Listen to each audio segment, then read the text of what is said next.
ನಮಸ್ಕಾರ ಸ್ನೇಹಿತರೆ, ನಾನಿವಾಗ ದಾಸೋಹ ಮಾಡುವಂತ ಸ್ಥಳದಲ್ಲಿದ್ದೀನಿ. ಶ್ರೀ ಗುನ್ನಾಳ ಈಶ್ವರ ದೇವಸ್ಥಾನ ದಾಸೋಹ ಮಾಡುವಂತ ಸ್ಥಳದಲ್ಲಿದ್ದೀನಿ. ಇಲ್ಲಿನ ವಿಶೇಷತೆ ಏನಂದ್ರೆ ಈ ಊರಿನ ಜನಗಳೆಲ್ಲ ಸೇರ್ಕೊಂಡ್ಬಿಟ್ಟು ಇಲ್ಲಿ ಸಲಹೆಯನ್ನು ಸಲ್ಲಿಸ್ತಾರೆ.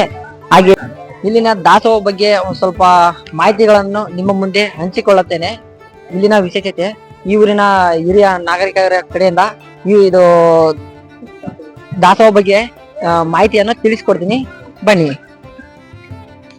ನೋಡಿ, ತರಕಾರಿ ಕಟ್ ಮಾಡುವಂತ ಸ್ಥಳದಲ್ಲಿ ಬಂದಿದ್ದೀವಿ. ಇಲ್ಲಿ ಈ ಊರಿನ ಭಕ್ತರು ಎಲ್ಲ ಸೇರ್ಕೊಂಡು ಈ ಊರಿನೆಲ್ಲ ಈಶ್ವರ ಅಜ್ಜನ ಸೇವೆ ಮಾಡ್ತಾ ಇದಾರೆ. ಎಷ್ಟೊಂದು ಭಕ್ತಿ ಇದೆ ನೋಡಿ ಈ ಊರಿನ ಜನಗಳಿಗೆ. ನಮಸ್ಕಾರ.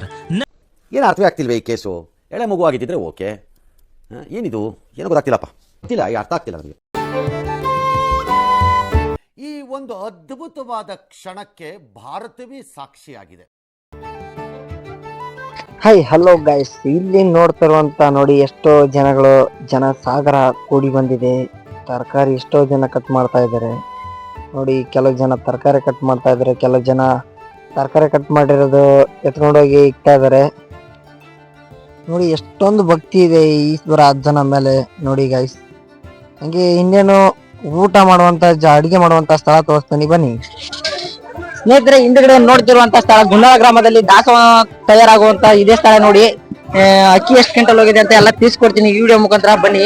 ಒಳಗಡೆ ಯಾವ ರೀತಿ ಇದೆ, ಇಲ್ಲಿ ರೈಸ್ ಮಾತ್ರ ರೆಡಿ ಆಗುವಂತ ಸ್ಥಳ ಇದು. ಆ ಸೈಡ್ ನೆಕ್ಸ್ಟ್ ವಿಡಿಯೋದಲ್ಲಿ, ಇದೇ ವಿಡಿಯೋದಲ್ಲಿ ಮುಂದೆ ತೋರಿಸ್ಕೊಡ್ತೀನಿ. ರೈಸ್ ನಾನಾ ತರದ ಪದಾರ್ಥಗಳನ್ನು ತಯಾರು ಮಾಡ್ತಾರೆ, ಮತ್ತೆ ಎಲ್ಲಾ ರೀತಿಯಾದಂತ ಪದಾರ್ಥಗಳನ್ನು ತಯಾರು ಮಾಡ್ತಾರೆ. ಎಷ್ಟು ಕ್ವಿಂಟಲ್ ಅಕ್ಕಿ ಹೋಗಿದೆ, ಏನೇನಾಯ್ತು ಎಲ್ಲ ತಿಳಿಸ್ಕೊಡ್ತೀನಿ, ಬನ್ನಿ.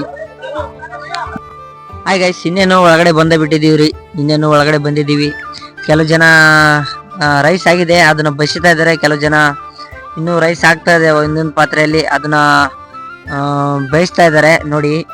ಸ್ನೇಹಿತರೆ, ಇಲ್ಲೇನು ಕಾಣ್ತಾ ಇರುವಂತ ಗುನ್ನಾಳ ಗ್ರಾಮದಲ್ಲಿ ರೈಸ್ ಮಾಡಿರ್ತಕ್ಕಂಥ ಸ್ಥಳ ಎಷ್ಟು ಹೋಗಿದೆ ಅಂದ್ರೆ 50 ಕ್ವಿಂಟಲ್ ಅನ್ನವನ್ನು ಬಸಿದ್ದಾರೆ ನೋಡಿ. ಬರೀ ಒಂದು ದಿವಸಕ್ಕೆ ಮಾತ್ರ 50 ಕ್ವಿಂಟಲ್ ಬಸಿದ್ದಾರೆ. ಎಷ್ಟು ಜನ ಸಾಗರ ಹರಿದು ಬರ್ತಿದೆ ಅಂತ ನೋಡಿ.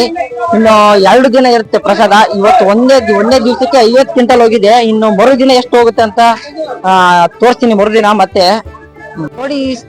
ಸ್ನೇಹಿತರೆ, ಇನ್ನು 4 ಬಂಡಿ ತಯಾರಾಗಿದೆ ರೈಸ್ ನೋಡಿ. 1 2 ಇದೆಲ್ಲ ಸುತ್ತಲಿ ತಯಾರಾಗಿದೆ. ಮಿನಿಮಮ್ ಎಂತಿಲ್ಲ ಅಂದ್ರೂ ಒಂದು 35-40 ಬಂಡಿ ರೈಸ್ ಆಗುತ್ತೆ. ಇನ್ನು 4 ಬಂಡಿ ನಿಲ್ಸಿದ್ದಾರೆ. ಇನ್ನು ಆಚೆಗಡೆ ಒಂದು 35-40 ಬಂಡಿ ಆಚೆಗಡೆ ನಿಲ್ಸಿದ್ದಾರೆ. ಇನ್ನು 5ನೇ ಬಂಡಿಯಲ್ಲಿ ಆಗ್ತಾ ಇದಾರೆ, ದಾಸೋಹ ರೆಡಿ ಮಾಡಿಬಿಟ್ಟು ಆಗ್ತಾ ಇದಾರೆ. 5ನೇ ಬಂಡಿಯಲ್ಲಿ ತಯಾರು ಮಾಡ್ತಾ ಇದಾರೆ ನೋಡಿ. ಹಂಗೆ ಮಿನಿಮಮ್ ಎಂತಿಲ್ಲ ಅಂದ್ರೂ ಒಂದು 35ರಿಂದ ಮಿನಿಮಮ್ ಟೋಟಲ್ 35ರಿಂದ 40 ಬಂಡಿ ರೈಸ್ 40 ಬಂಡಿ ರೈಸ್ ಆಗುತ್ತೆ ನೋಡಿ. ಅನ್ನವನ್ನು ಬಸಿದ್ಬಿಟ್ಟು ಗಾಡಿಯಲ್ಲಿ ಬಂಡಿಯಲ್ಲಿ ಹಾಕ್ತಾರೆ. ಹಾಕ್ಬಿಟ್ಟು ಇನ್ನೇನು ಅಲ್ಲಿಗೆ ಲೋಡ್ ಮಾಡಿಬಿಟ್ಟು ಅಲ್ಲಿಗೆ ಸಾಲ್ಕ ನಿಲ್ಲಿಸ್ತಾರೆ. ಹಂಗೆ ಬೆಳಗ್ಗೆ ಜನಗಳು ಜನಗಳ ಸಾಗರ ಬರ್ತಂತ ಜಾಗದಲ್ಲಿ ಇದು. ಹಂಗೆ ಬೆಳಗ್ಗೆ ಎಲ್ಲರಿಗೂ ಹಂಗೆ ಊಟ ಮಾಡಿಸ್ತಾರೆ. ಇದೇ ನೋಡಿ, ತಯಾರು ಮಾಡಿಬಿಟ್ಟು ಹಂಗೆ ಬಸಿದ್ದಾರೆ. ಇವಾಗ ಬಸ್ ಬಿಟ್ಟು ಸೀದಾ ಹಂಗೆ ಕರ್ಕೊಂಡು ಹೋಗಿ ಅಲ್ಲಿ ನಿಲ್ಲಿಸ್ತಾರೆ. ಅದಕ್ಕೆ ನೋಡಿ, ಇಂಡಿಯನ್ ನೋಡ್ತಾ ಇರುವಂತ ಇದು ಜಾಗ ಸುಂಡಿಗೆ ಕರಿತಾ ಇದಾರೆ. ಎಷ್ಟು ಕ್ವಿಂಟಲ್ ಹೋಗಿದೆ ಅಂದ್ರೆ 2 ಕ್ವಿಂಟಲ್ ಸುಂಡಿಗೆ ಕರಿತಾ ಇದಾರೆ. ನಾಳೆ ಜನಗಳ ಭಕ್ತರು ಬರುವಂತ ಎಲ್ಲರಿಗೂ ಹಾಕ್ತಾರೆ. ಕರೆದ್ಬಿಟ್ಟು ಅಲ್ಲಿ ರೂಮಲ್ಲಿ ಹಾಕ್ತಾರೆ. ಬಂದಂತ ಭಕ್ತರಿಗೆ ಹಾಕ್ತಾರೆ. ಅದನ್ನೆಲ್ಲ ಅಲ್ಲಿ ರೂಮಲ್ಲಿ ಹಾಕಿದ್ದು.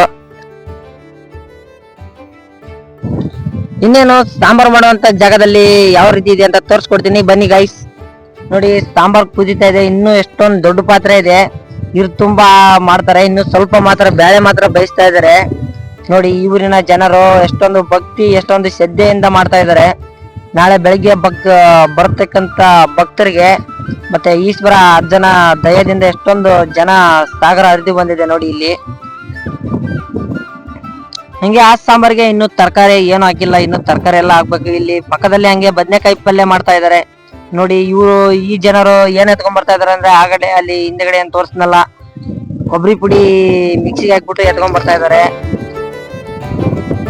ಅಲ್ಲಿ ಸಾಂಬಾರ್ಗೆ ಹಾಕಕ್ಕೆ ಇನ್ನೇನು ರೆಡಿ ಮಾಡ್ತಾ ಇದಾರೆ ನೋಡಿ. ಬದನೆಕಾಯಿ ಪಲ್ಯ ರೆಡಿ ಮಾಡಿಬಿಟ್ಟು ಯಾವ ತರ ಕೊತ್ತಂಬರಿ, ಯಾವ ತರ ಸೊಪ್ಪು ಹಾಕಿ, ಯಾವ ತರ ಇದನ್ನ ಹಾಕಿ ರೆಡಿ ಮಾಡ್ತಾ ಇದಾರೆ ನೋಡಿ ಗೈಸ್.